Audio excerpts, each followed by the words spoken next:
We're going to begin the stream very shortly.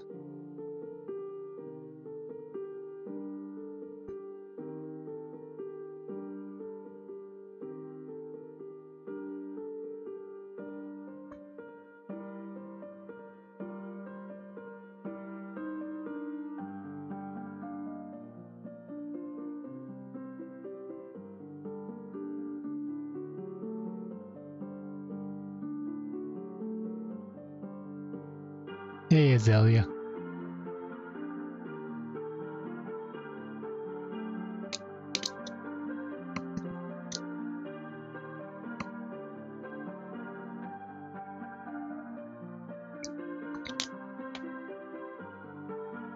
Tonight we're gonna read some scary stories.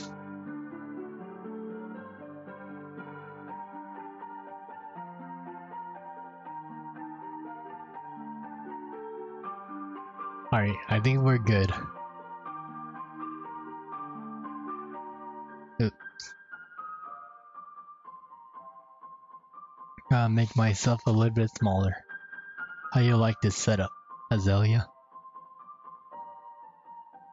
I tried to make myself a little bit more dark and spooky.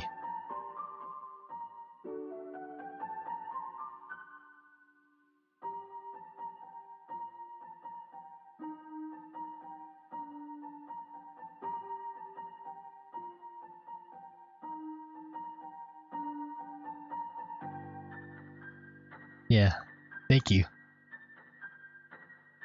Alright, the first story we're gonna read is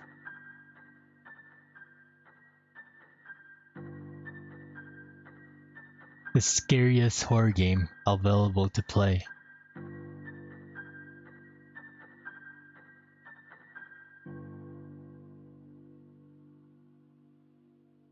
You might not think that horror and casino games can be combined into... No, I think we read that already.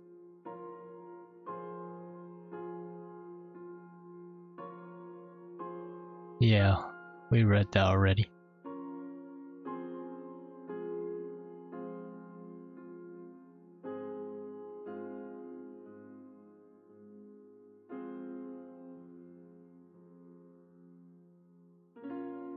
I really like this monochrome look.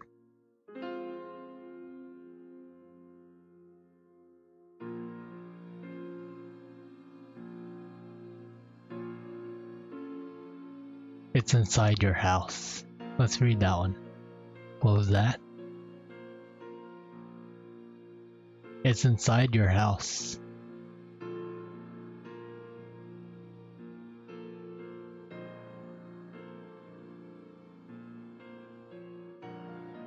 It wakes you. Not the moans of the withered hag and fleeting voice of a dead man, but the low thrill of the wind slipping past your window, air being passed into a hushed breath.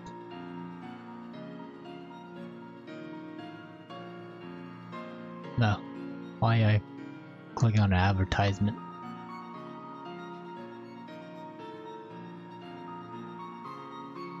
The blink blurred, hazy object into your alarm clock focuses back into existence. 2:48 a.m. The numbers decreased. You don't want to be awake. You don't even want to keep your eyes open, yet here you are.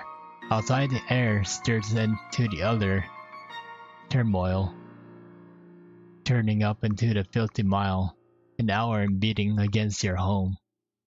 You know this was coming. In fact, you know the moment you seen those thunderheads pulling in from the west, lightning working within them.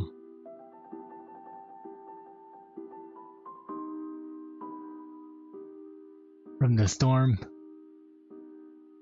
downdraft came burst out pine-laced wood, sharp and deceptively sweet. A destructive force carrying from the Atlan- Atlantic all the way through the Barrens. The large tract of wild, unbroken wilderness you often seen in the distance, the tall and stocky pines of its dark wood shivering in a something gaze. It's been a gusty time for Jersey this year.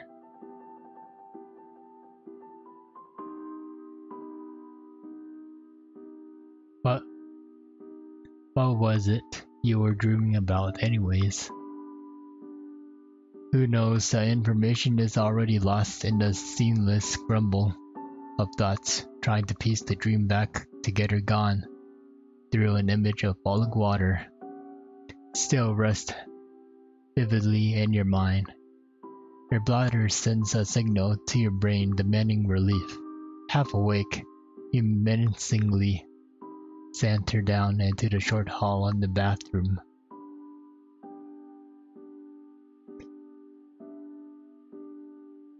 You flicker the lights on, too bright. You rub away the floaters in the zigzag from your eyes. You yawn as your soul scraps over the cold tiles. Then you yawn again as you complete your natural business. Sweet release. You flush and lift the faucet's handle to wash your hands. A sound? You gaze flicker towards the door. You listen again. Silence save you from the occasional squeak and groan from the walls. Probably from the breeze, pattering from outside. Whatever it was, you are too tired to care. Glass shatters.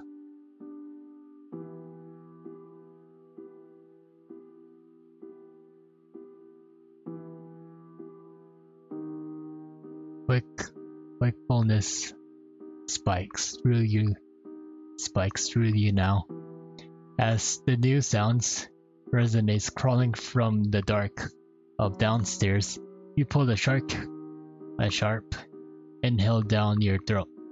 Your wet hands clenches soapy pellets over the countertop.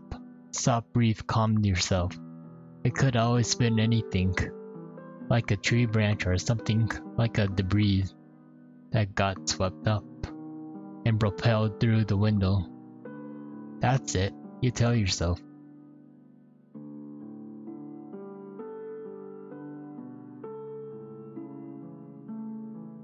Nodding, hoping. A loud, powerful thud bangs downstairs and hope flees. Now muffled moments of break-in, a burglar, horror films you haven't seen in years slide through your mind like a collide movie reel. Your reflection in the mirror turns gauzy white, contorted with fear. The police, your thoughts, purpose, so lively that even the deepest folds of your nightmares could never ever recreate this moment.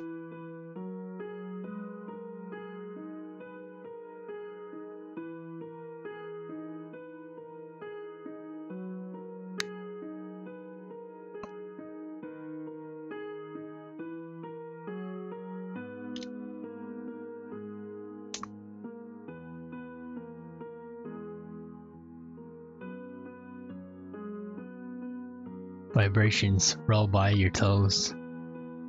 Beats like heavy pegs tome up your bedroom door. It swings open, bashing clumsily against the wall into the forced entry. You stand there, arched to the cold tiles in the bathroom, paralyzed in the shock of it all. The short space in the room flies into thrashing sounds, bedsheets being ripped and torn asunder. The box springs, shouting and jittering violently. finger still whirling in the doorknob, refused to twist an inch further. A few steps away from something of insignificant size and savagery gut your mattress. The place you've been just moments ago. A cold wash starts at your chest and drips to your groin. Your breathing is now terse, as their heart pumps with a new and sudden weight.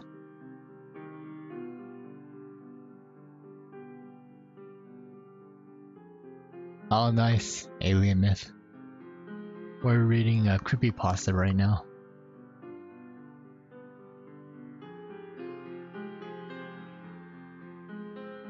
Your mouth is dry, your throat is rubber. Focus those in your impulses you must hold into, the hot blood mounting into your throat, intensely dilating your pupils and lacing your eyes red. The lift in your gut from the absolute freefall. Those things hardwired into your system will keep you alive tonight. The thrashing stops, rapid crackling emerges high. Scratchy sounds grow louder as they echo down the hallway, expelling from the mouth you dare not imagine.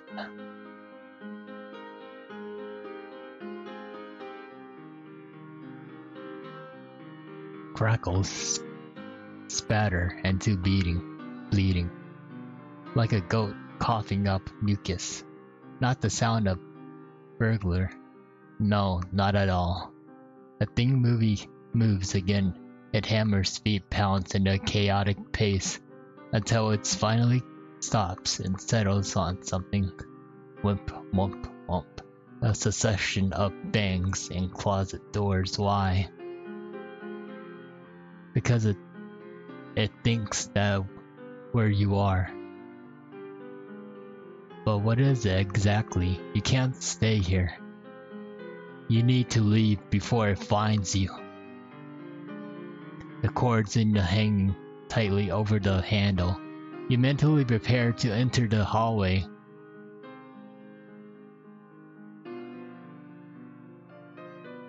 And you breach the reflection of the mirror. Fireflies your struggles with that simple action, but still the hope of the escape eases the greedy feeling of leaving this small safe space. You turn the knob fully now. The door opens, thankfully, without a creak.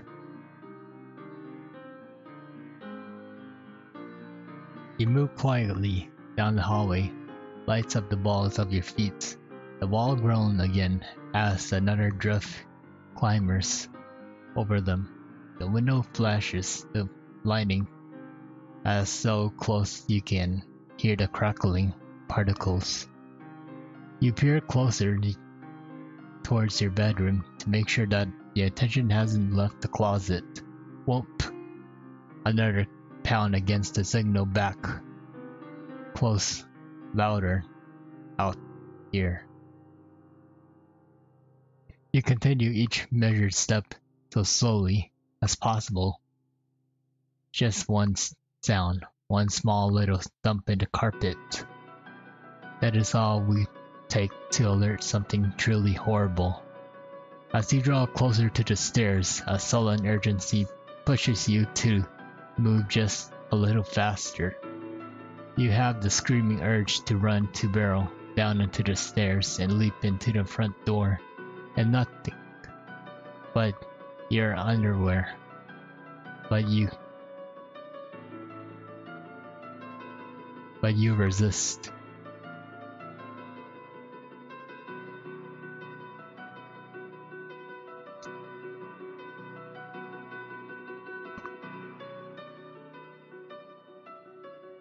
Judging by how quickly it had closed the gap from the stairs to your bed, you have no difficulty guessing who would win in a mad scramble, not without a head start at least. A terrible crash reverberates behind you. The closet has been freed from the heights. Heavy feet starts moving again. It's coming. You take off from your heels and particularly vault into the rest of the way. You round the stairs and take the first few steps. The grandfather clock that you have kept in the entryway has tumbled flat into the face and now block the front door. No, not tumbled, it pushed.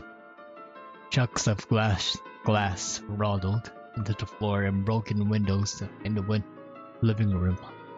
You could push the clock out of the way, open the door just enough to slide through, and get out of there. No time. But there's no time. The deranged chatter moved down to the hallway behind you. It's closing in fast.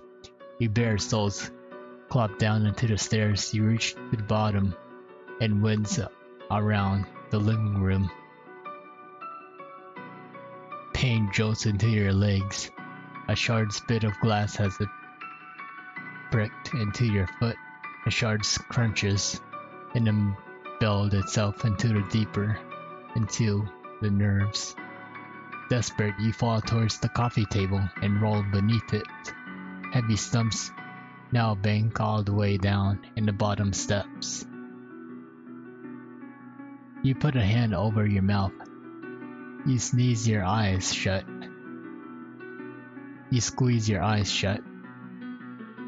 Another sickish bleat croak out of the thing. It wanders in the room.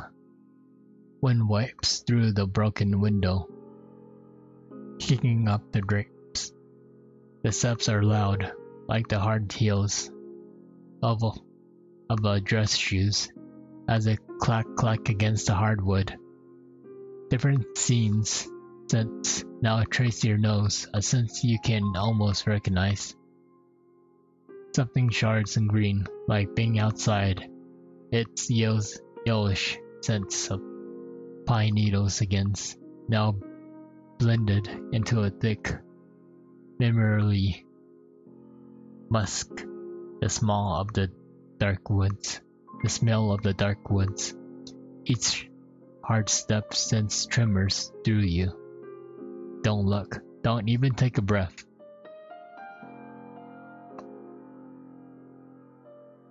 You think of what it will do to you if it finds you. How vivid what those thoughts teeming with horror are. How quickly your screams will be silenced by teeth. How great the amount of blood that will pull out of your newly opened flesh, ripped and tattered like your bedsheets. Do not look.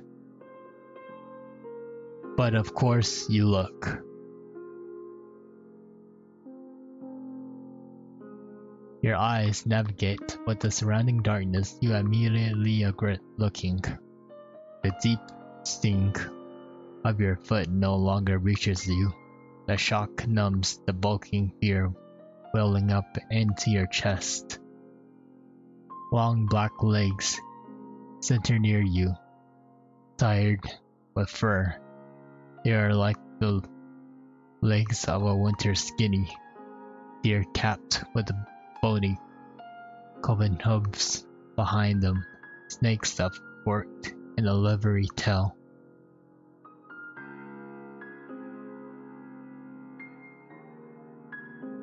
A month you cannot see clicked in a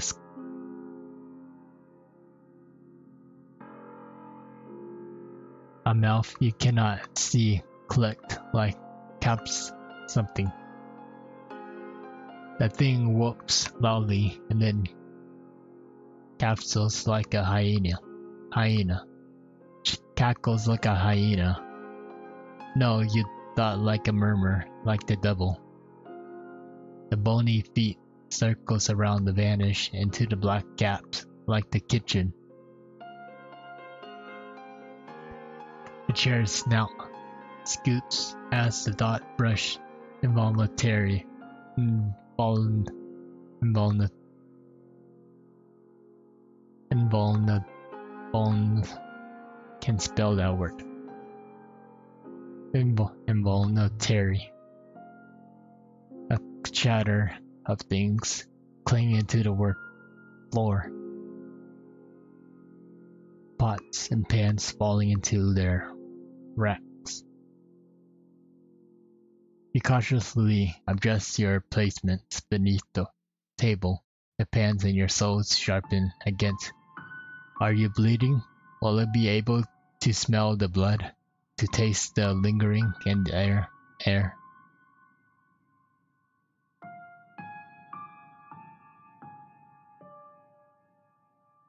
No. If that's were the case, then it would have found you by now. A vision that don't even feed for very long. Perhaps you can wait it out. Stay hidden until it gives up and moves on.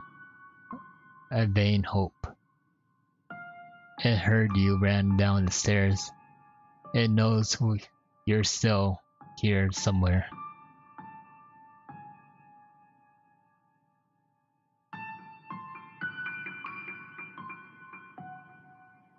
You allow yourself to swallow feelings unhinged by it all.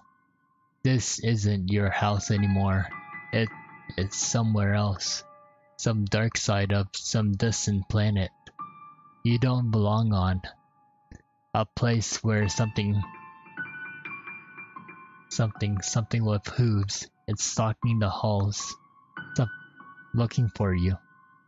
The back door maybe no. You recall how the rollers were starting to stick and squeak later, far too loud, and even if you did manage to squeeze through in time, the thought of having to outrun the thing fills you with immense dread.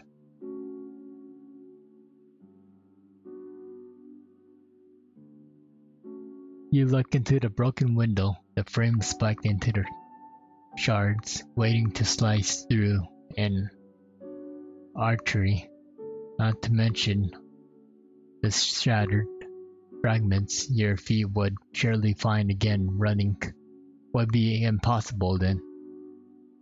An idea suddenly clicked. The car keys. You left them in the kitchen counter. They should still be there, mockingly close.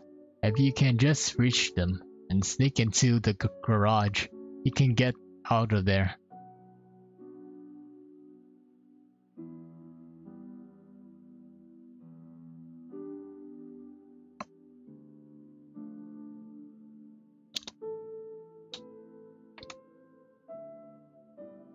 You reflect, sounds like a good plan.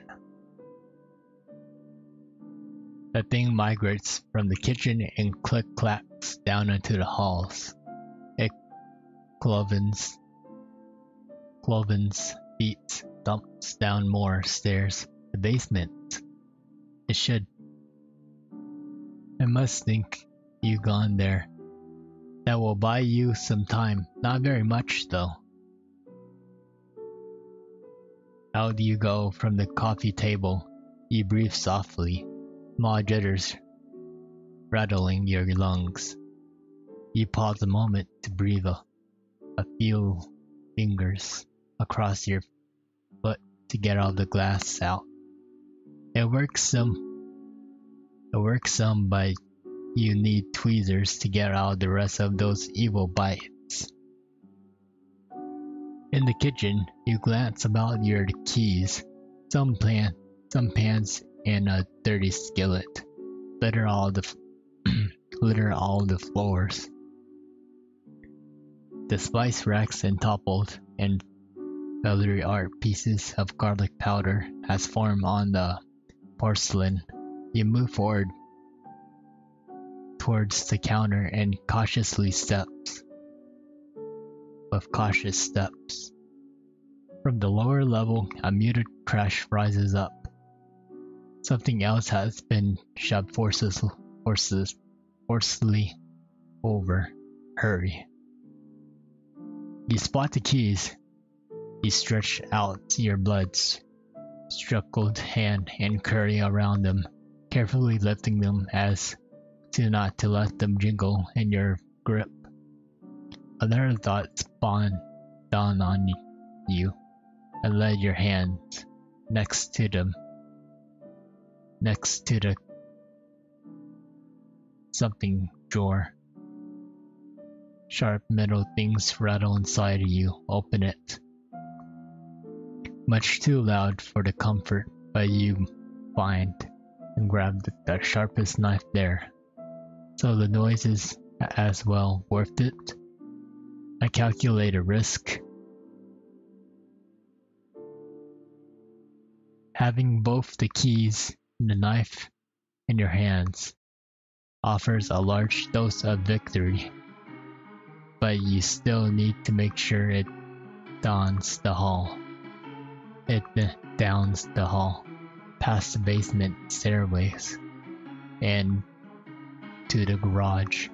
You peer down to the corridor and hug the wall as you walked it. You pass by the basement, quickly imagining, just for a moment, something ready to screech its way out of the pitch.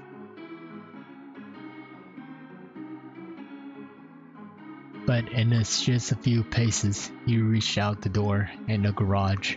You grasp the doorknob and pull the door open. And a new sound reaches from you behind, a wet and acknowledging grunt. You turn from out of the unseen stairway. A long, muscular neck twisted towards you. Its hooves scraps into the hall. The house flashes to another strobes of lightning, giving features to its tail.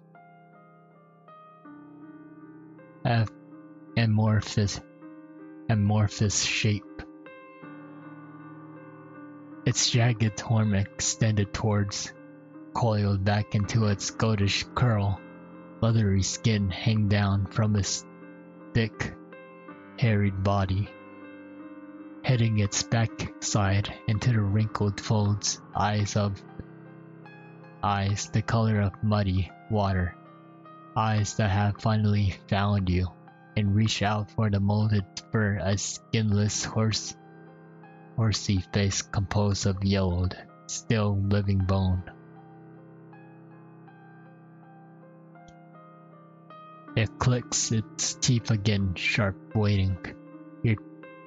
Your hand does not move from the door handle. It clenches almost as tightly as the other hand does around the knife. Both trembling, the blade is no more than a paperclip compared to the thing before you, twitching its talons. One of your feet is already out of the door, squeezing it into the small crack of the garage. But there is never going to be a clean escape. It would never allow such a thing. The fear now settles into your legs, grasping the inside of them. It seeps into your joints, turning them into mulch. Thoughts cease altogether. In the next instant, you force yourself to move, as everything else moves in rapid order. The door pulling open, holes beating closer, a high shiverish crackle. You squeeze into the garage and chased by hot, bestial breath rushing up into your neck and down your shoulder.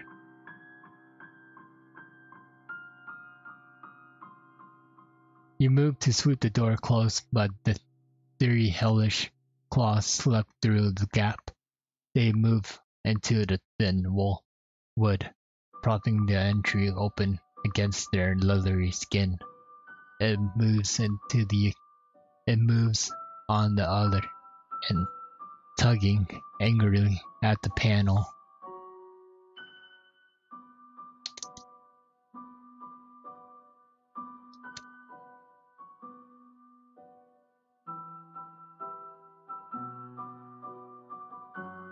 You pull against it with every cord, every tendon burning on your forearm. You jam every ring into your mouth while the other hand struggles to keep hold in the knife. That thing yelps loudly and the other end, a thick stench clench into your face. It's strong as the pressure of the gasp continues to climb. You know that it is winning. In one quick motion, you plunge the knife deep into its webbings. It is of its talon. A horrible sound, much like a yell of a gray dying cat, race from the other side of the door. Dark crimson blood runs down of the steel, dripping off in red tears. Claws retracts, taking the handle off of them. As the door finally closes, you climb inside your car, unwilling to take another breath until the keys finally find the slot. The engine rises to life, and as the symbol of the dash lights light up in green and amber, you yank the gears, stick into reverse, and nearly back the trunk straight into the garage door, thankfully catching yourself and clicking the opener just above your head. The door pulls open and with squeal of rollers and hinges. Even before metal sheets came up to stop overhead, you back up and slop down into the streets. Hands still shaking, you simultaneously switch the gears and drive and slam a hurt foot over the gas pedal. The door peels down into the road, swerving higher and higher until your house and streets are out of sight completely.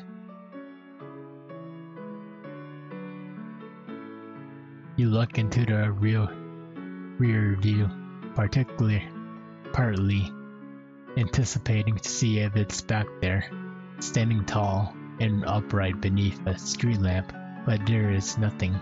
You've finally done it. You escape. Your wide, veiny eyes find the road again as a spasm of wind nearly knocks you off course. It doesn't matter where you are going. Not right now anyways. All the matter is getting as far away as possible. A thin laugh shivers out of you, perhaps jowls, perhaps just a little bit manic. You slowly down a little, finally allowing some calmness to penetrate through the panic.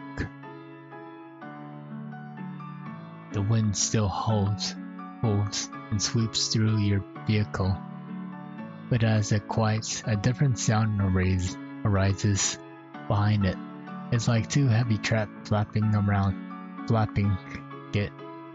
You look in the side mirror and again, rear view. Did you just see something? A thud sound on the roof. You just take another breath and depress that calculator. Credit Michael Peg. So that's the story.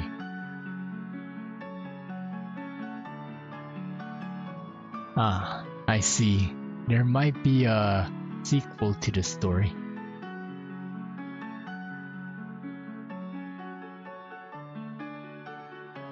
Yeah. Alright. Did you enjoy the story though, Azalea? It gives me a Jeepers Creepers vibe. It reminded me of the first Jeepers Creepers, where the two siblings there try to drive away from the Jeepers Creepers monsters. But then they keep on flying over the car and attacking them. Alright, Thank you for coming to the stream, Azalea, and good luck with your stream.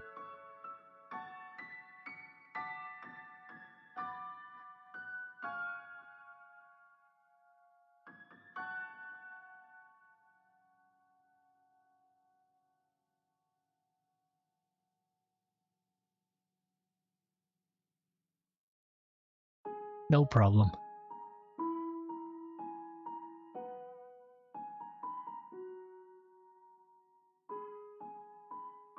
Let's go to another story.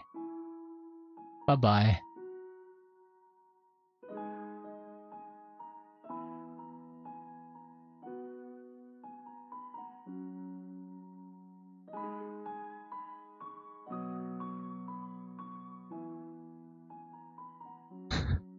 That sounds kinda funny.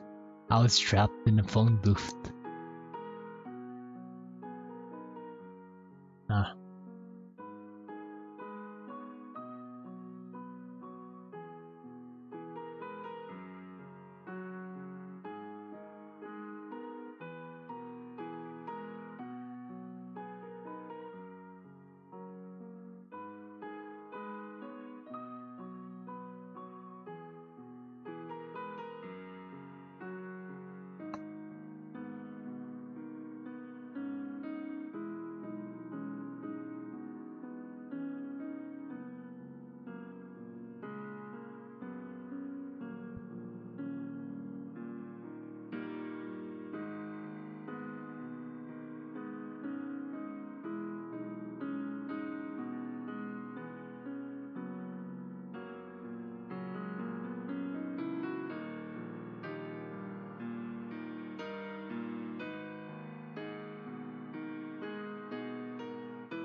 Ooh, this is a good one. Sleep paralysis. Yes, this is a good one. I'll be right back.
Alright, we are back.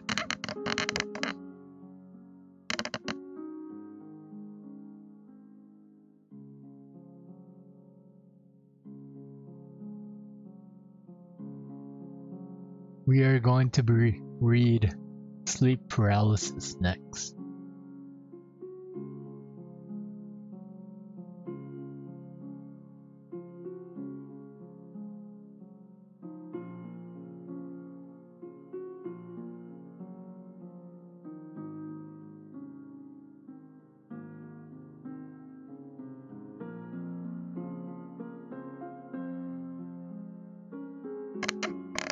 Yeah, cozy paralysis. Hey, welcome Alien Myth. We are reading some spooky stories tonight. Glad you could come.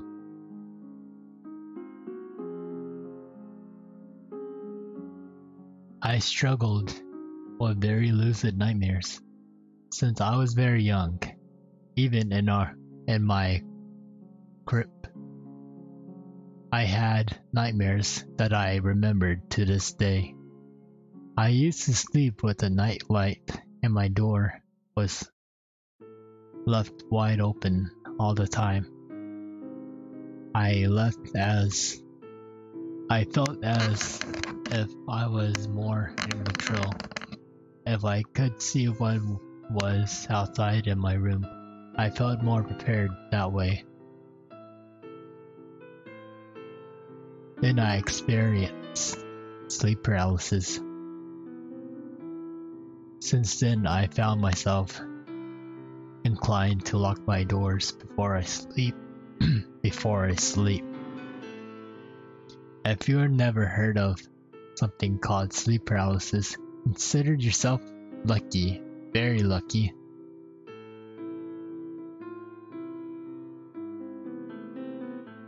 When we fall asleep, we enter what we call REM sleep.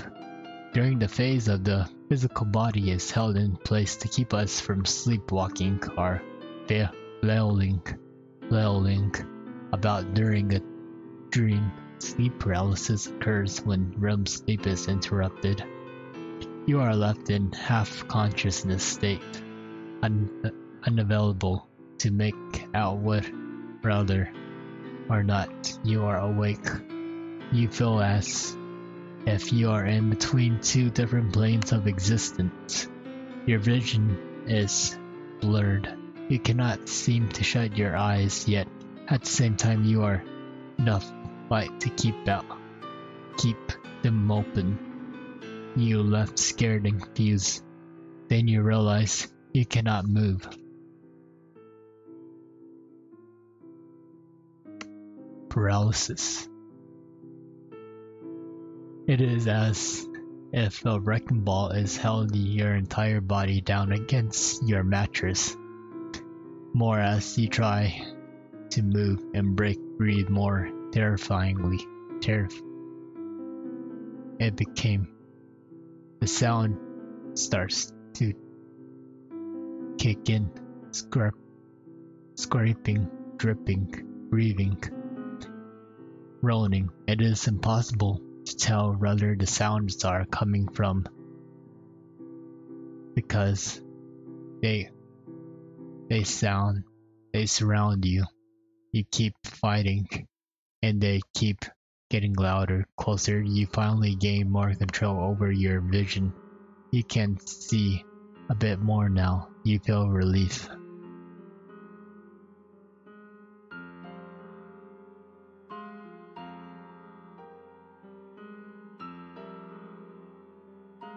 But only for a brief moment. Suddenly you wish you could go completely blind as you see a darkened city at your door, bent over as if its spine had been snapped in 4 different directions.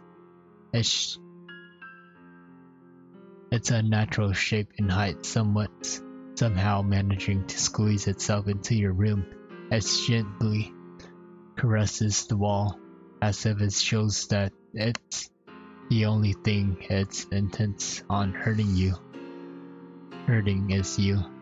Its grossly long, sharp fingertips extended to puncture the walls. Puncture the wallpaper like the tip of an IV injection. The walls in black. Your heartbeat is like a drum in both ears. You can hear your own blood sloshing, the adrenaline shooting up your spine. Every inch of your body trickles and screams at you to fight or flee, but you're in chained down by the pressure of the horrifyingly entity.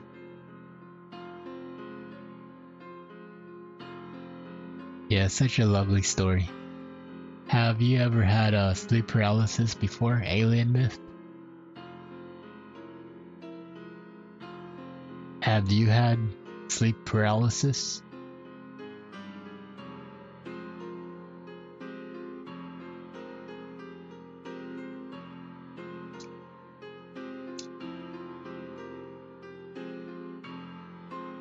It stands and stares, breathing hoarsely, as if the lungs have been punctured in 1,000 times. Its skin, if you can even call it that, a dead gray, ripped and sagging as if gravity has overpowered its body, its eyes two black holes devoid of its life or soul. A little, yes, I have. Not so scary, I knew. It only goes on. I was so chill about it. More like cozy paralysis. Alright. That's interesting to know, alien myth. Cozy paralysis. Its mouth, no bottom jaw, just a limp top. Line of sharp teeth dripping from blood and muscles. Mucus leading down to an exposed neck. You can see its tendons and torn muscles struggling to keep the creatures upright. The room smells of what I can describe as a bloody, sweaty rag left to rot in the sun. The stench of is nauseating, but you can fight to keep it down.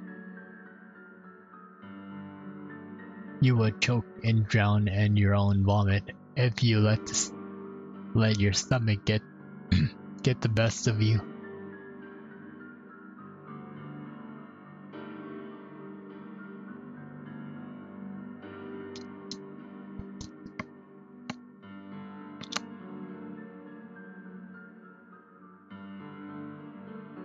You try to look around, look at anything but the creature, but the rest of your room is pitch black.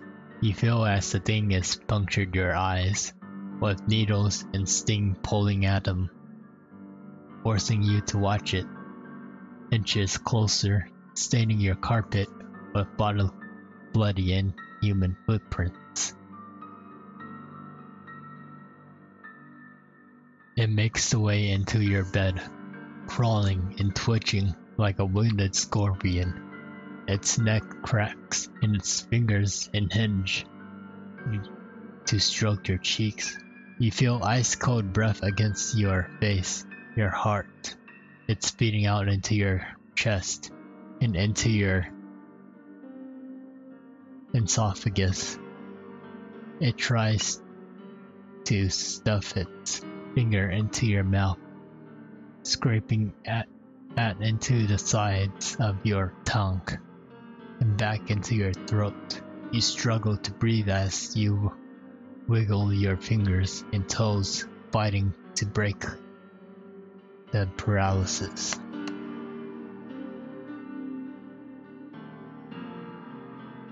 It all goes black.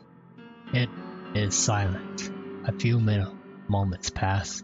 Your vision returns to you as you free to move again. You're awake. You're in your room again. You're safe, sound, no creatures, no horrid scents, no cold breathing, no demonic fingers.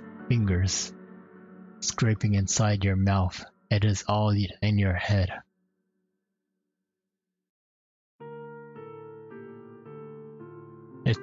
You take a sip of water and deep breathe before lying down and attempting to sleep.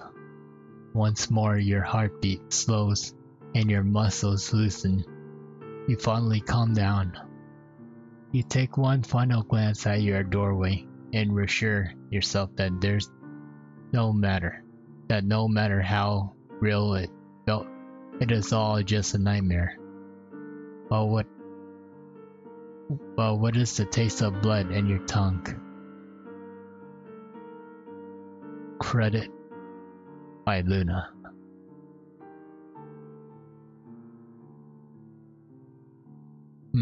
Sleep paralysis demon, pretty quirky. Yep.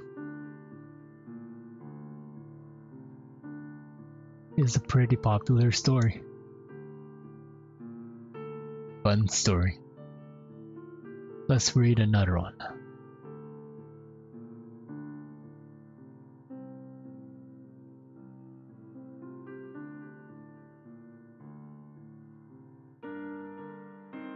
Thank you, Alien Myth. Thank you for the support. Macware. We read that one already.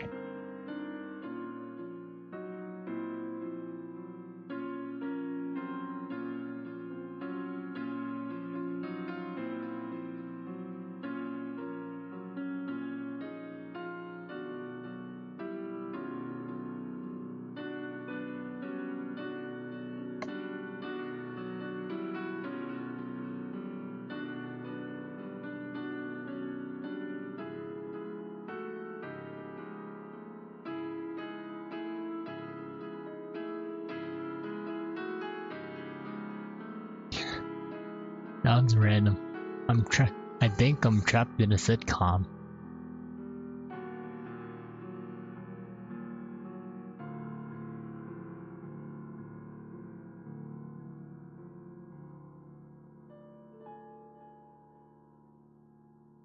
Let's read that one. Sounds kind of random. I think I'm trapped in a sitcom.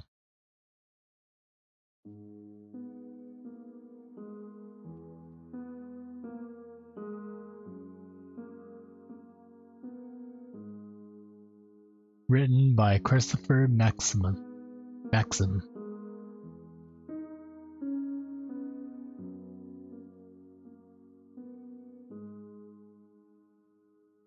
Let's go.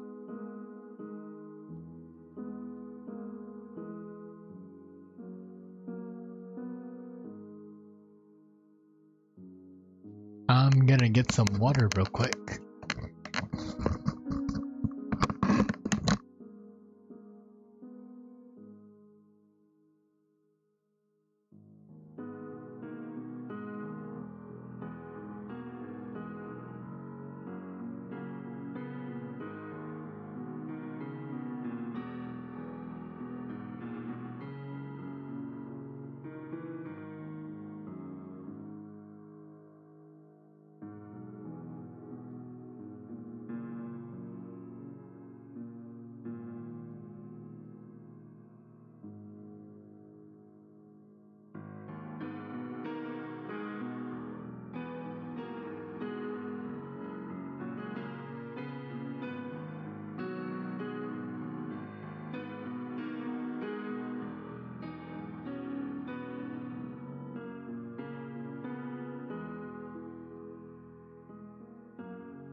Alright, we are back.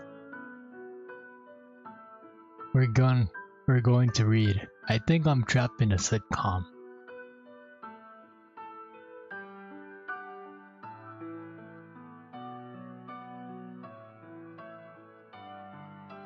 I got a feeling this is gonna be a random story.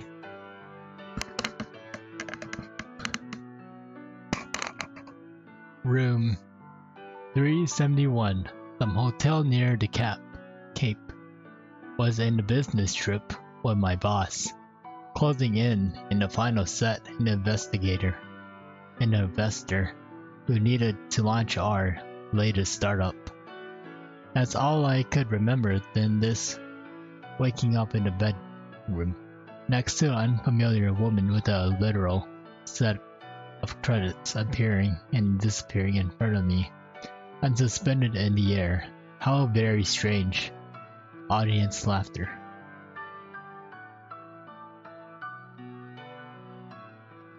What is that? A laugh reel?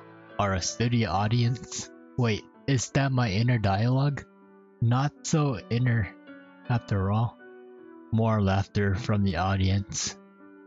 Just then, a woman to my right woke up and placed her arm over my chest. Hey, hun, how you sleep? This was a dream, right? Had to be. I fell asleep in my hotel room, and some program on TV was leaking in, creating the setting. I just didn't remember going on to bed, and I never sleep with TV on, not even at home. Not so good, hun. Faint laughing from the audience. What's the matter? Wake up on the wrong side of the bed? No, not really. It feels like I woke up in the wrong bed altogether. Boisterous laughter from the audience. The scene faded.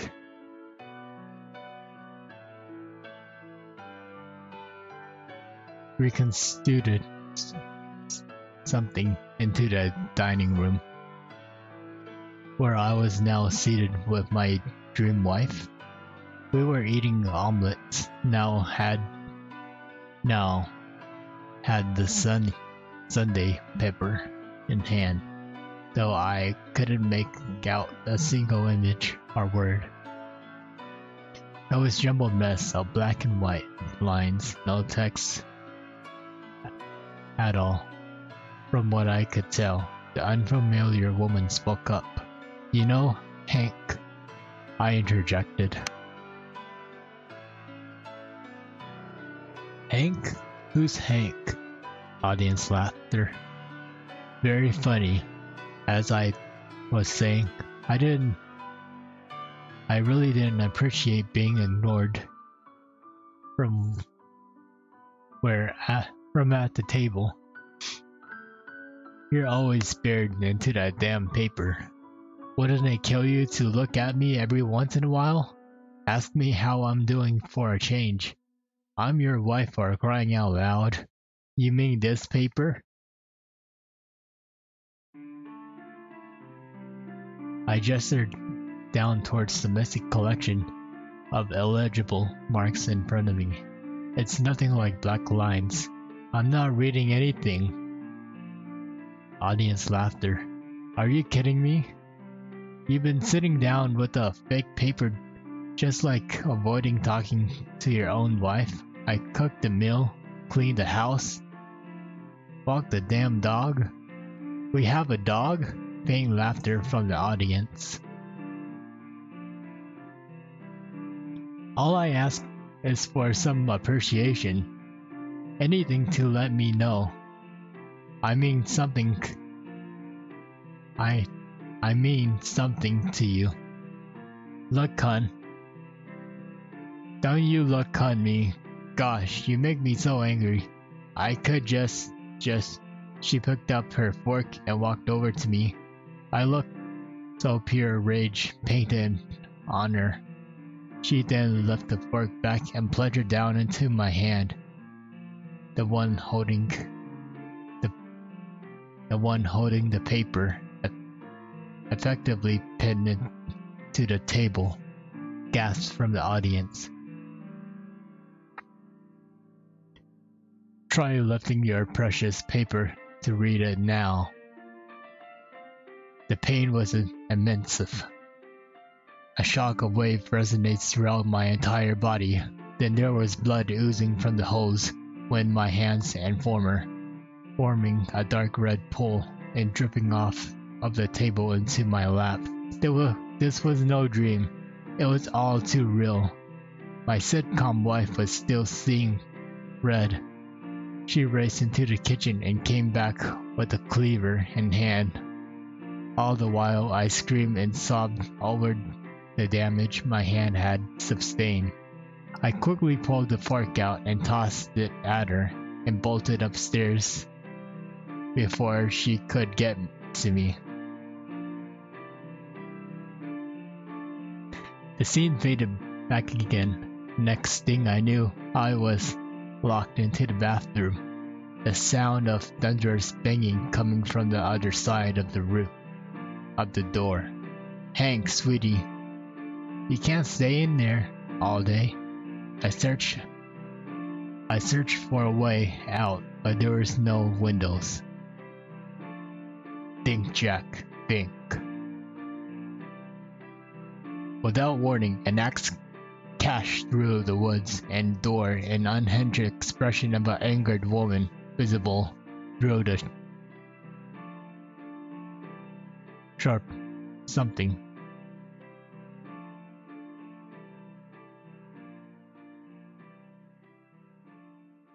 Here's Janie.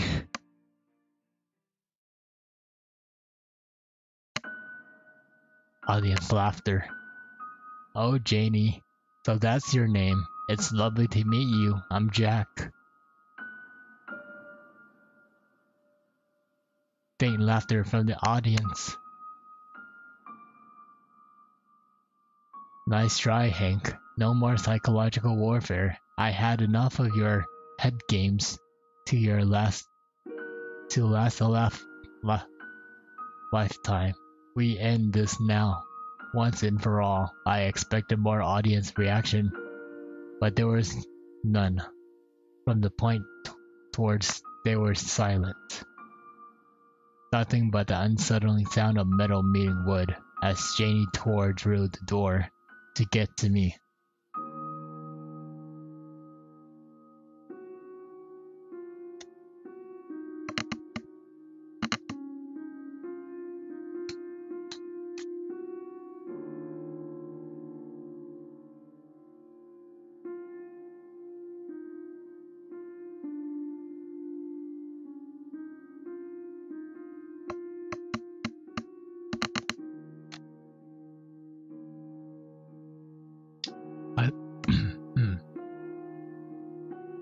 As I look around the cheap Hollywood paper, something hit me. It didn't look quite right.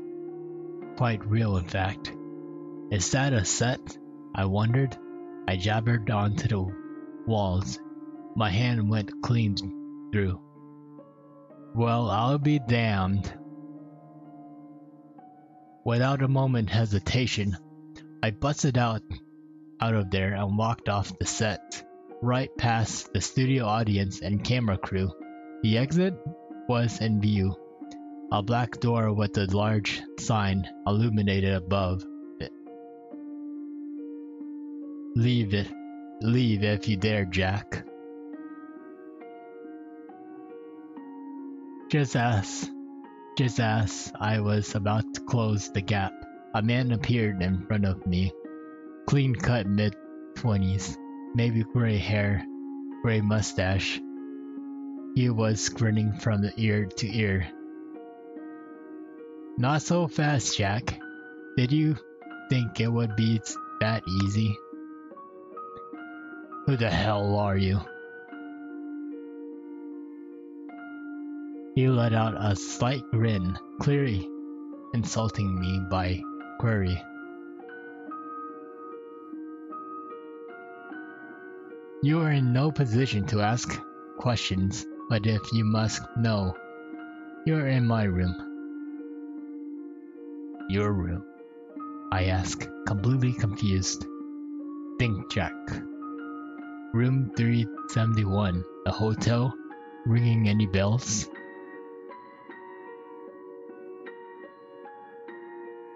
Some memory flashed in my mind.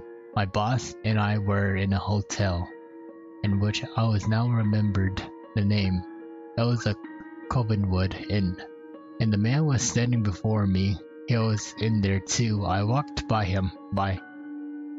On my way to my room, he tipped his hat and mumbled something to me. What was it? Enjoy your stay, perhaps. You were there, at the hotel?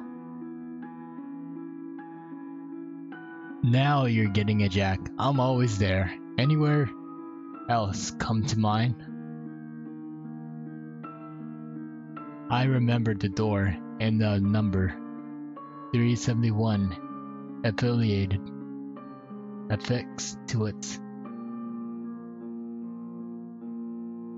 Something, but I couldn't recall entering it, or what happened next. Something else happened, but the memories were just out of reach. I'll come to you, Jack. For now, there is no escaping. You are my prisoner.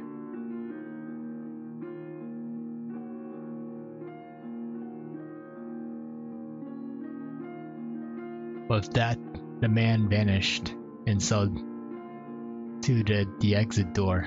I swung around to make a run for the opposite direction, but it was too late. The studio audience was no longer seated.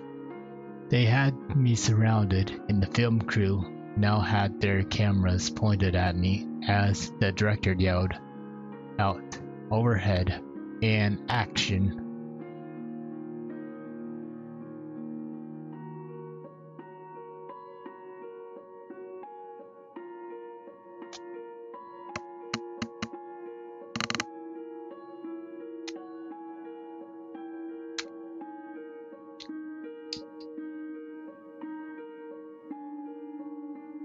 The audience closed in on me, the mouth wide open, their laughter echoing through the building. Their eyes were glazed over and their arms resting on their sides as they marched to me. It was a sickening sight. It was a sickening sight. And then, just as I thought I was a goner. The scene faded, transitioning me to another location. I felt myself drifting, and a view grew dimmer, collapsing into a consciousness. I attempted to fight it, but it was no use. Whatever was putting me under a vicious hold over me. As I slipped away, I heard the man's voice ringing in my ears. Wake up, Jack!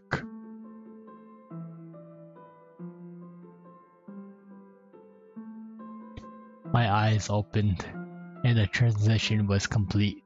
I awoke at home, in bed next to my real wife, Charlotte. She rolled over and gently caressed her arms across my chest. How did you sleep, hun? I smiled, captivated by her, and the sun washed over her room. Just fine, hun. Just fine. Thank God. It was all a dream. We got up out of bed and met downstairs in the dining room table. I wiped up some of my famous French toast. We ate and then talked for hours. It was a perfect day. I hoped it would never end. Unfortunately for me, nothing lasts forever. Hey, I want to show you something. Wait right here.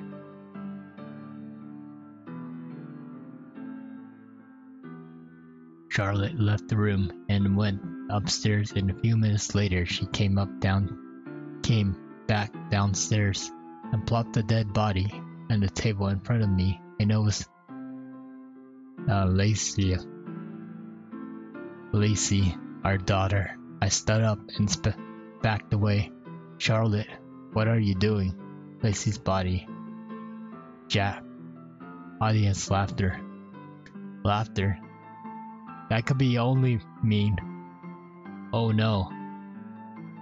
I didn't wake up. I'm still here.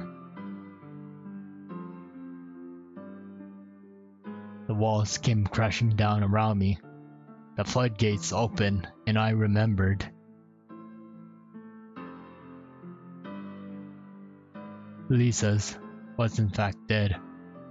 She had died just a few months previous. Our beautiful daughter was ripped away from us, and it was all my fault.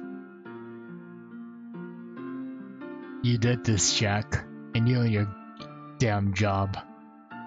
How hard is it for a father to pick up his own daughter from school?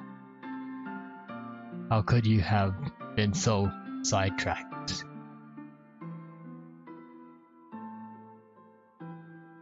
It was true. I was always wrapped up in work on the day in question. I was an important phone call and lost track of time. Charlotte was at her job, and I was supposed to pick up Lisa up.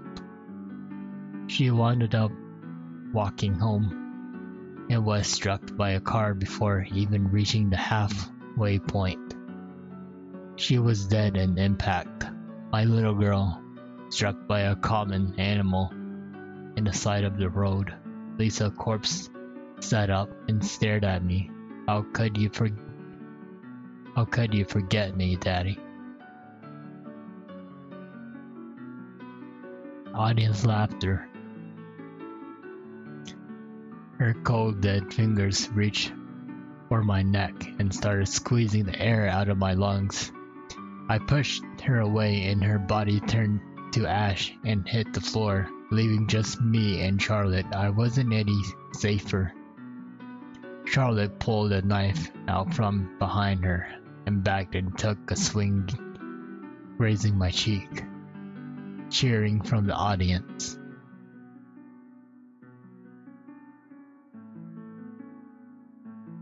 I can't, Jack. I blame you. I have all this anger and sadness and nothing to do with it. It's all because of you. I can't take it anymore. Jack, I can't. I just can't. A flood of tears rolled down on her face, and she began hysterically crying. She swung around and grabbed her arm. Charlotte, please, I love you. We can't get through this. We can get through this. I'll find you some help and will somewhere in the struggles. Without realizing it, I had inadvertently pushed the blade into her stomach. The blood poured out faster than her tears had. Gasps from the audience. Charlotte fell to her knees, then collapsed on the floor. The life quickly left her eyes as she offered a final sentiment. I'll see her, Jack. I finally see our daughter again. Aw, from the audience.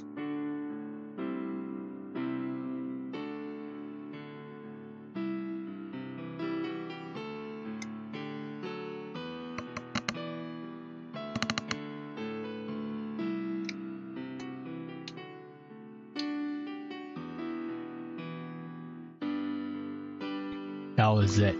She died alongside the reanimated corpse. That's how it all actually happened.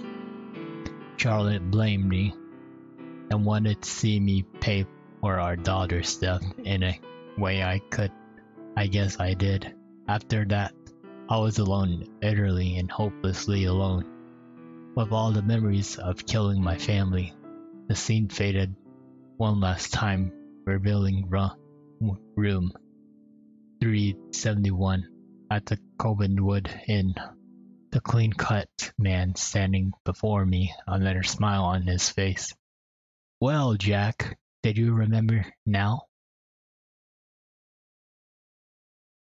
I remember there was no business trip. There was more than likely just a fabrication of my brain to make sense of why I was there in the first place. In actuality, I was in the hotel to kill myself. Yes, I think I do. Take a minute, Jack. Do you remember how we met?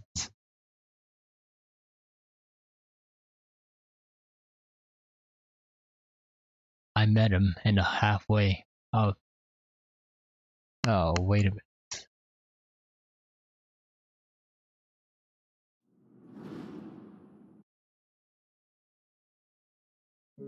Alright, we're good. I met him in a halfway on the way of my room. He said he could bring me back. New things about our life that no one could possibly know. All I had to do was cross the threshold into room 371 and it would be done. I was a drunk mess, but how could I turn him down? He could warn me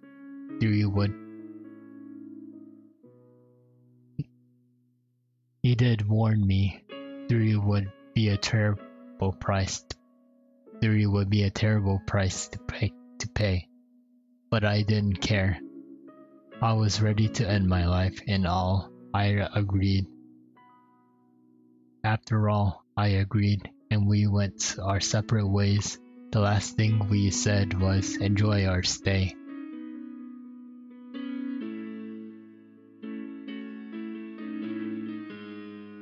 I do remember everything, but what did just happen here? Was any of that real?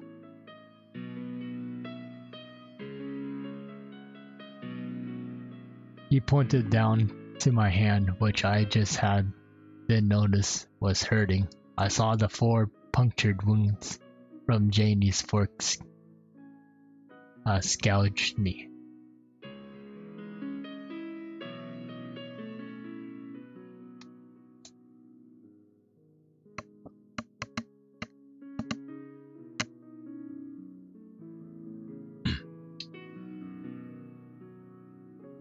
It was very real, Jack. You struck the deal and held your end of the bargain. By entering the room, you agreed to my terms and gave me something I needed. Now I will bring your precious family back to you, as promised. I still didn't quite understand, and he could tell. It wasn't chance that our paths crossed, Jack. This is my room. It's where I make all of my deals. It draws in those with the deepest desire, compelling them to take their lives within. That's where I come in. I saved you, in a sense. Saved me. Is that what he calls it?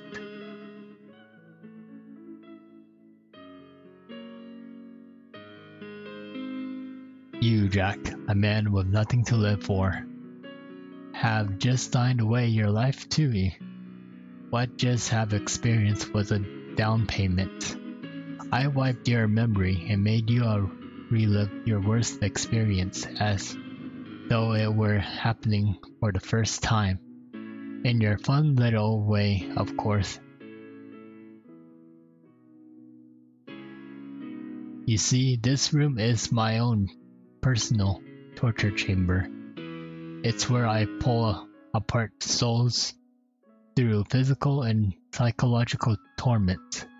With every wound endured, small bits in the soul's aurora. fall off and are absorbed by yours truly. The little pieces that make up who you are. By the time I'm done, what's left is no longer human, and I'm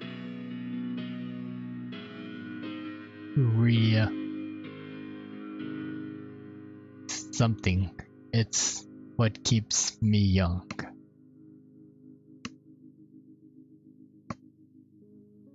So that's it. You're done. That's right. It's all over.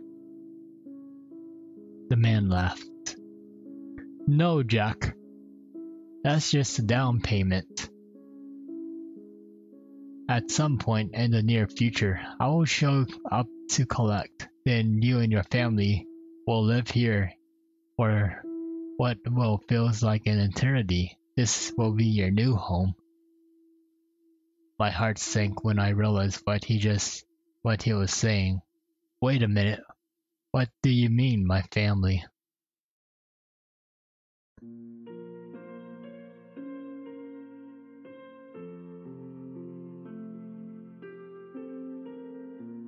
You wanted them back, and you'll get them for a while. Then you're all mine. That's the price. But no, I have all three of you. I'm sure you'll think of even more creative ways to poke and prod you. I bet you wish life was as simple as some sitcoms right after about now, didn't you? Don't you, Jack? My breathing became labored, and something in my heart began pounding out of my chest. What have I done?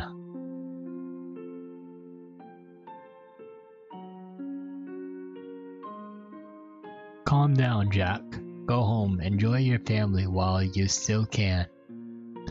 The man, or whatever he is, took his leave and walked out of the hotel room, but not before turning back and shouting me one last time, terrible grin. See you soon, Jack. It was a pleasure doing business with you. Written by Christopher Maximum. That's the end of that story. That was a pretty dark story. I thought it was gonna be a comedic story, but it turns out to be pretty grim and dark. And it's pretty popular as well. It had 1, 2, 3, 4, 7.5 stars. Excuse me, I need to get water.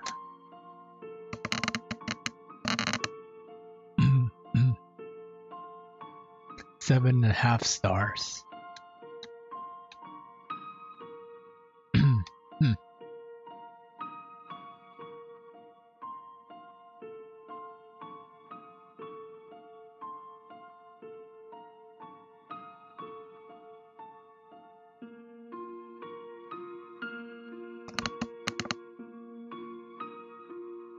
Interesting story concept. Kinda over dramatic, however. I know many creepypastas are. I was more of a fan of the quirky sleep paralysis demon. Yeah, I like the sleep paralysis story a little bit more. I think this story was okay, even though it's a very popular story. Let's go to another one.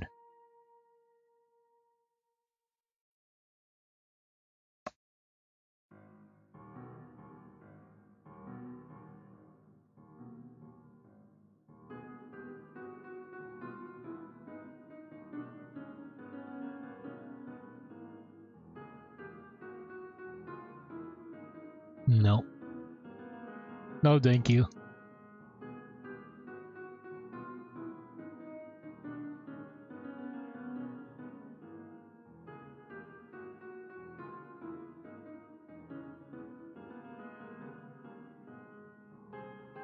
Alright.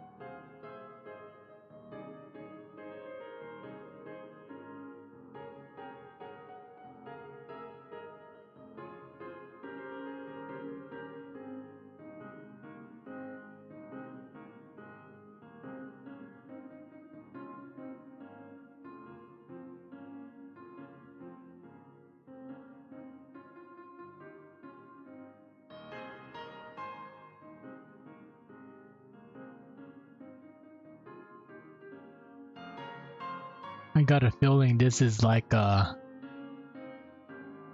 sequel to the sitcom Creepypasta, but I kinda don't want to read that one. I want to read a different story. Maybe a sequel or prequel.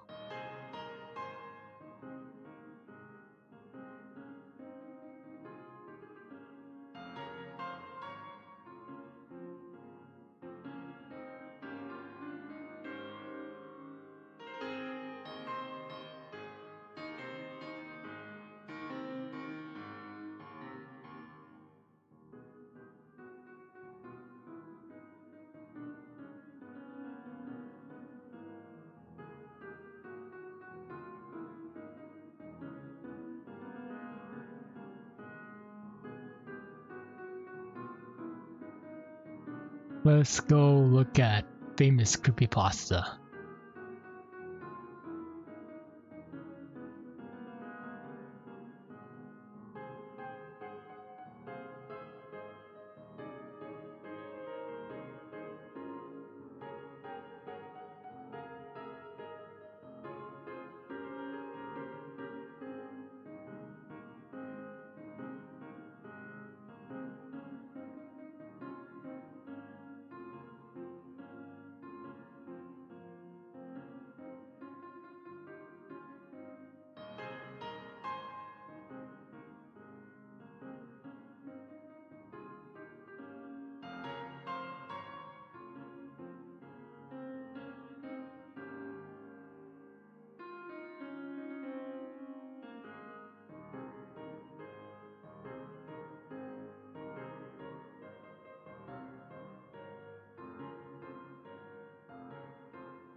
Let's go to bedtime.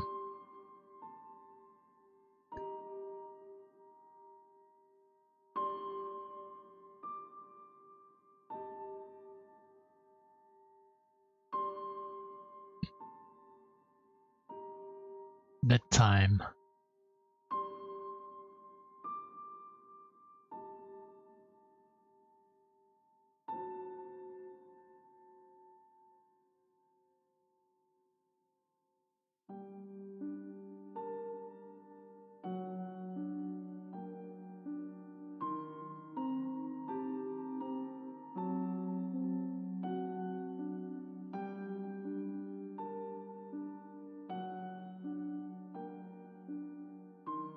Bedtime is supposed to be a happy event for a tired child. For me, it was terrifying. While some children might complain about being put to bed before they have finished watching a film or playing their favorite video game. When I was a child, nighttime was something truly fear. Was to truly fear. Somewhere in the back of my mind, it still is. As someone who is trained in science, I cannot prove what happened to me was objectively real, but I can swear that what I experienced was genuine horror, a fear which is, in my mind, I'm glad to say was never been.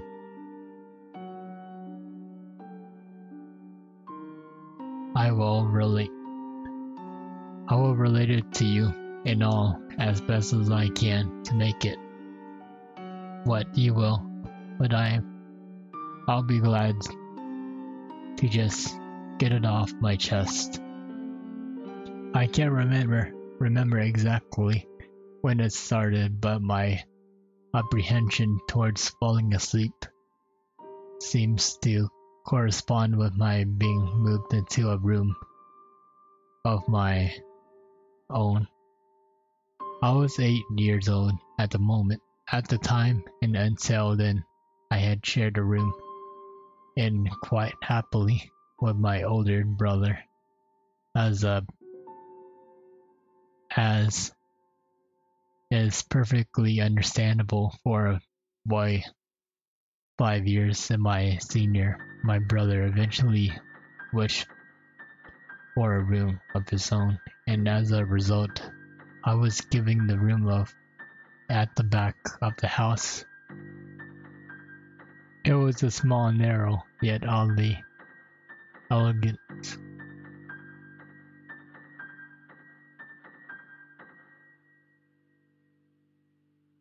solid something room, large enough for a bed and a couple of chests of drawers, but not much else.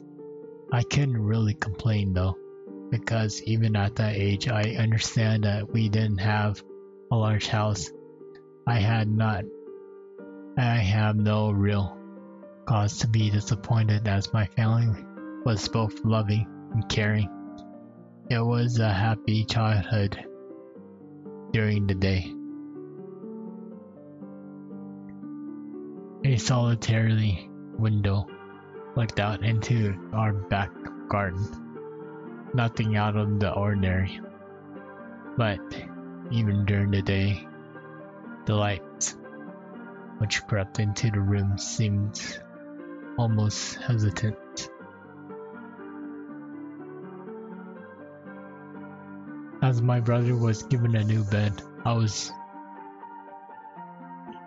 given the bunk air bed, which we used to share while I was upset about sleeping in my own.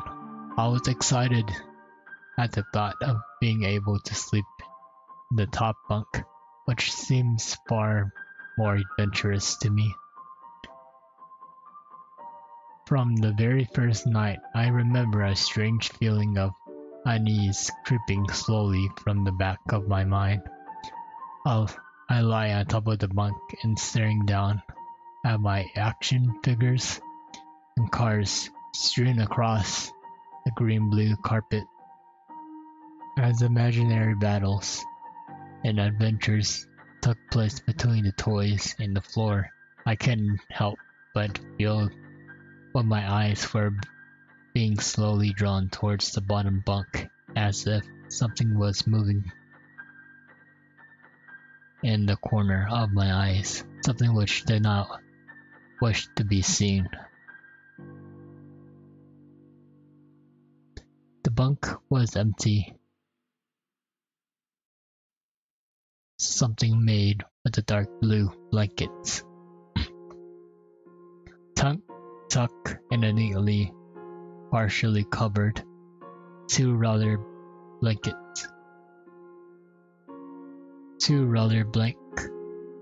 bland white pillow.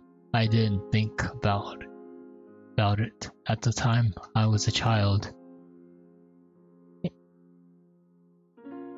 and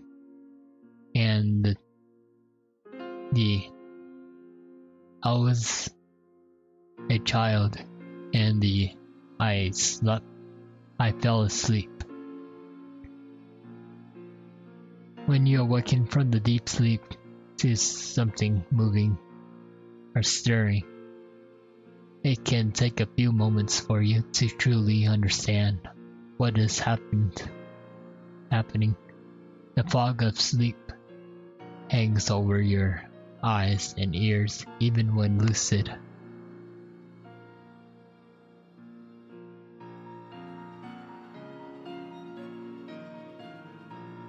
Something was moving. There was no doubt about it. At first I wasn't sure what it was. Everything was dark, almost pitch black, but there was enough light creeping from outside to outline the narrowly suffocating room. Two dots appeared in my mind almost simultaneously. The first was that my parents were in bed because the rest of the house lay both in the darkness and silence. The second thought turned into the noise, a noise which had obviously woken me. As the two cobwebs of sleep withered from my mind, the noise took on a more familiar form. Sometimes the simplest of sounds can be the most unnerving. A cold wind whistling through a tree outside a neighbor's footsteps, uncontrollably close, or in this case simple sounds of bed sheets rustling in the dark. That was it, bed sheets rustling in the dark, as if some disturbed sleepers was attempting to get all too comfortable in the bottom bunk. I lay there in disbelief, thinking that there was noise was either my imagination or perhaps just my pet finding somewhere comfortable to spend the night. It was then that I noticed my door shut was as it had been as I fallen asleep. Perhaps my mom had checked in on me and cats had sneaked into my room then. Yes, that must have been it. I turned to face the wall, closing eyes in vain, hoping that I could fall back asleep. As I moved, the rustling noise from underneath me ceased. I thought that must have been disturbed my cat, but quickly I realized the visitor in the bottom bunk was much less mundane than my pet trying to sleep, and much more sinister. As if alerted to and disgruntled by my presence, the disturbed sleeper began to toss and turn violently, like a child having a tantrum in their bed. I could hear the sheets twist and turn without increasingly ferocity. Fear didn't grip me, not like the subtle sense of unease I had experienced earlier, but now potent and terrifying. My heart raced as my eyes panicked, scanning the almost impenetrable darkness. I let out a cry.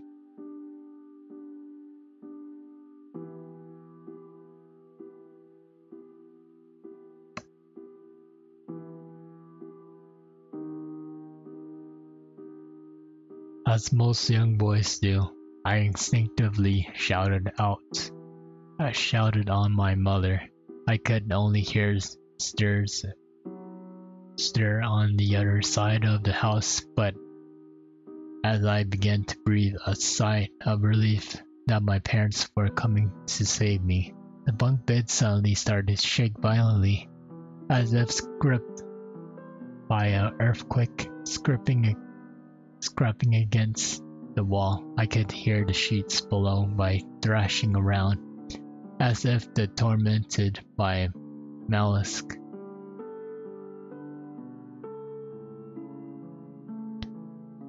I did not want to jump down to safety, as I feared the thing in the bottom bunk then reached out and grabbed me, pulling me into the darkness.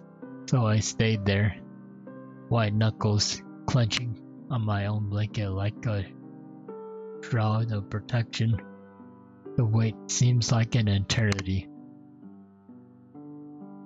The door finally and thankfully burst open, and I lay bathed in light while bottom bunk and resting place of my unwanted visitor lay empty and peaceful.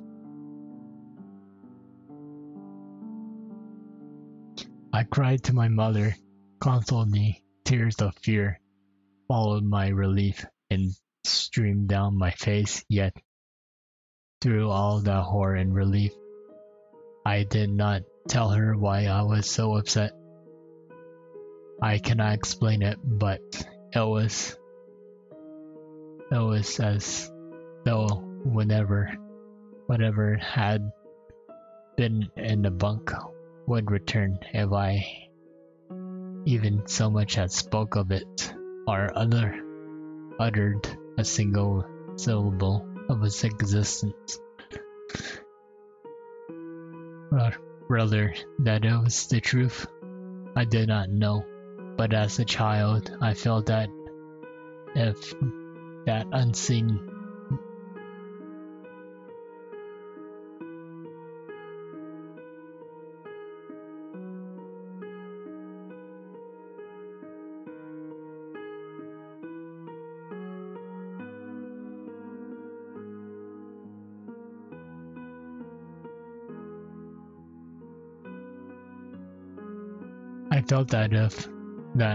menace remained close, I remained close, listening. My mother lay into the empty bunk, promising to stay there until morning. Eventually my anxiety diminished. Tiring pushed me back towards sleep, but I remained restless, waking several times momentarily to the sound of rustling bed sheets. I remember the next day wanting to go somewhere anywhere, but in a narrow, suffocating room. It was a Saturday, and I played outside quite happily with my friends, although our house was not large. We were lucky to have long sloping gardens in the back. We played there often, as much of it was overgrown. We could hide in the bushes, climbing a huge sycamore tree, which towards above all else. They easily imagine ourselves in the doors of the grand adventures in some untamed exotic land.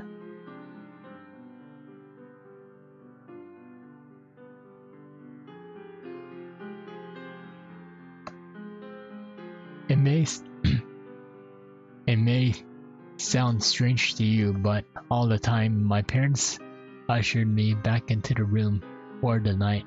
I asked nothing. I didn't protest. I didn't even make an excuse as why I couldn't sleep there. I simply and suddenly walked into the room, climbed a few steps into the bunk, and then waited. As an adult, I would be telling everyone about my experiences, but even at that age, I felt almost silly to be talking about something which I really had no evidence for. I would be lying, however, if I said that this was my primary reason. I felt that this had been enraged if I was so much as to speak it. It's funny how certain words can remain hidden from your mind, no matter how blatant or obvious they are. One word came out of me second night, lying there in the darkness alone, frightened, aware of my run change in the atmosphere, thickened in the air, as if something had displayed it. As I heard the first casual twist in the bed sheets towards the first anxious increase in my heartbeat, in the realization that something was once again in my bottom bunk. The word a word which has been sent into exile, filtered up through my consciousness, breaking free for all repression, gasping for air, screaming, etching and carving itself into my mind. Ghost. As this thought came into my mind, I noticed that my unwelcome visitor had ceased moving. The bed sheets lay calm and dormant, but they had been replaced by something far more hideous. A slow, rhythmic, rasping breathing heavied and escaped from the thing below. I could imagine the chest rising and falling, with each sordid wheezing and garbled breathing breath. I shuddered and hoped beyond all hopes that it would leave without occurrence. The house excuse me. The house lay as it had previous night. In the thick blanket of darkness, silence prevailed, but all for the perverted breath of my as yet unseen bunkmate. I lay there, terrified. I just wanted this thing to go to leave me alone. What did it want?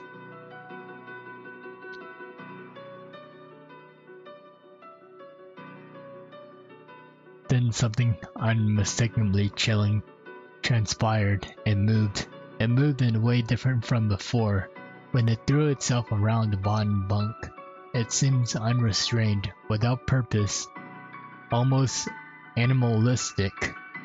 This movement, however, was driven by awareness, with purpose, with a goal in mind.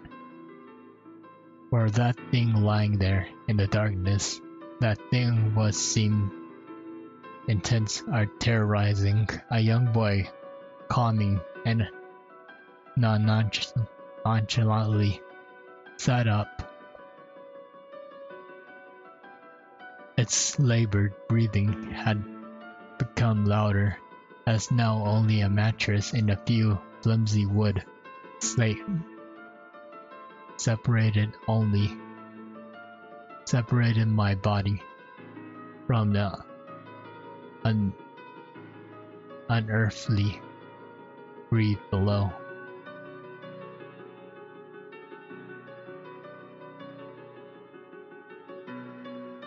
Hold on, I'm gonna get another water real quick. Another bottle of water. Be right back.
Yeah, this is a very long story.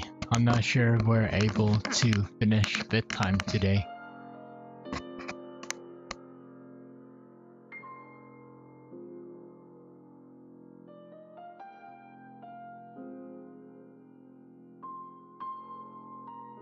But I think we're gonna leave it at that for tonight.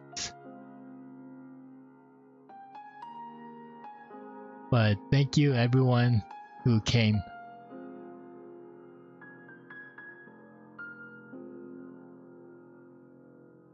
Hope to see you guys next time.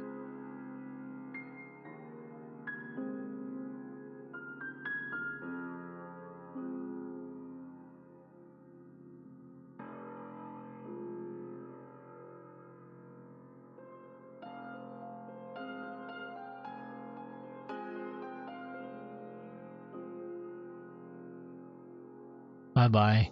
See you guys for watching. Not really sure what we'll be playing tomorrow, but we'll figure it out.